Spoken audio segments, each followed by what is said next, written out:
Bacaan Injil, Matius 19, 3-12, Jumat 12 Agustus 2022. Shalom, Bapak Ibu dan saudara-saudari terkasih dalam Yesus Kristus. Marilah kita mendengarkan dan merenungkan sejenak firman Allah. Injil Matius pasal 19 ayat 3-12. Perceraian. Inilah Injil suci menurut Matius. Maka datanglah orang-orang Farisi kepadanya untuk mencobai dia. Mereka bertanya, apakah diperbolehkan orang menceraikan istrinya? Dengan alasan apa saja? Jawab Yesus, tidakkah kamu baca bahwa Ia yang menciptakan manusia sejak semula, menjadikan mereka laki-laki dan perempuan? Dan firman-Nya, sebab itu laki-laki akan meninggalkan ayah dan ibunya, dan bersatu dengan istrinya, sehingga keduanya itu menjadi satu daging. Demikianlah mereka bukan lagi dua, melainkan satu. Karena itu, apa yang telah dipersatukan Allah, tidak boleh diceraikan manusia. Kata mereka kepadanya, jika demikian, apakah sebabnya Musa memerintahkan untuk memberikan surat cerai jika orang menceraikan istrinya? Kata Yesus kepada mereka, karena ketegaran hatimu, Musa mengizinkan kamu menceraikan istrimu, tetapi sejak semula tidaklah demikian. Tetapi, aku berkata kepadamu, barang siapa menceraikan istrinya, kecuali karena zina, lalu kawin dengan perempuan lain, ia berbuat zina. Murid-murid itu berkata kepadanya, jika demikian halnya, hubungan antara suami dan istri, lebih baik jangan kawin.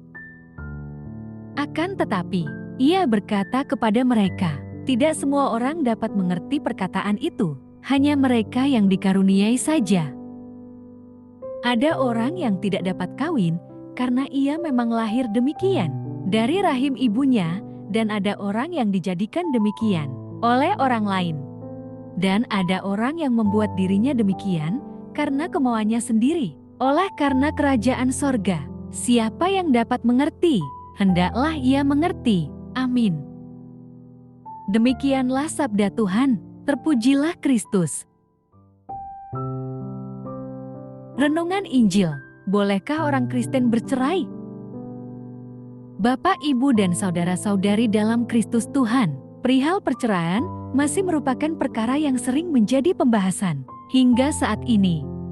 Apalagi dengan tingginya tingkat perceraian yang dialami oleh pasangan Kristen, dengan aneka ragam penyebabnya, mulai dari persoalan sepele hingga yang sangat serius. Beberapa orang Farisi mencoba Yesus dengan bertanya, apakah diperbolehkan orang menceraikan istrinya dengan alasan apa saja? Pertanyaan jebakan yang sepertinya terlihat sederhana ini ternyata tidak sederhana. Karena itu, Yesus menjawabnya dengan memulai pada hakikat penciptaan manusia sebagai laki-laki dan perempuan, kemudian melanjutkan pada hakikat pernikahan, bahwa laki-laki dan perempuan menjadi satu daging karena perkawinan. Yesus menutupnya dengan hukum bahwa perkawinan itu membuat keduanya menjadi satu. Allah menjadikannya demikian. Oleh karena itu, apa yang telah dipersatukan Allah tidak boleh diceraikan oleh manusia. Pemberian surat cerai yang diizinkan oleh Musa tidak bertujuan memudahkan perceraian itu, melainkan membuatnya menjadi lebih sulit. Sebab, sebelum hukum itu ada, orang laki-laki Israel dengan mudah mengusir istri mereka atau menceraikannya begitu saja. Bagi Yesus, pernikahan adalah ikatan yang kudus. Karena itu, pernikahan harus dihormati dan dijaga kekudusannya. Pada masa Musa, perceraian diizinkan karena ketegaran atau kedegilan hati orang Israel. Hal ini mungkin menyangkut kekerasan terhadap pasangan. Yesus menambahkan tentang perzinahan sebagai alasan lain mengapa perceraian diizinkan. Dalam bacaan ini, kita dapat melihat bahwa Alkitab memiliki konsep pernikahan yang sangat kokoh dan tidak berubah. Sejak semula, Allah telah menetapkan bahwa tidak ada alasan apapun untuk terjadinya suatu perceraian dalam pernikahan Kristen.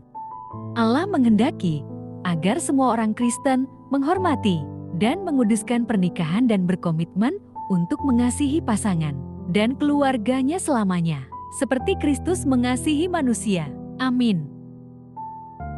Marilah berdoa. Allah Bapa, sumber pengharapan, Engkau telah mengikat perjanjian dengan semua orang melalui Yesus yang terurapi. Semoga kami selalu berpegang teguh pada Dia dan berkembang menjadi umat yang patuh setia. Dengan pengantaraan Yesus Kristus, Putra-Mu, Tuhan kami yang bersama Dikau dalam persatuan Roh Kudus, hidup dan berkuasa Allah sepanjang segala masa. Dalam nama Bapa, Putra, dan Roh Kudus. Amin. Terima kasih sudah mendengarkan dan merenungkan firman Allah. Jangan lupa subscribe dan jangan lupa juga aktifkan loncengnya. Terima kasih, Tuhan Yesus memberkati.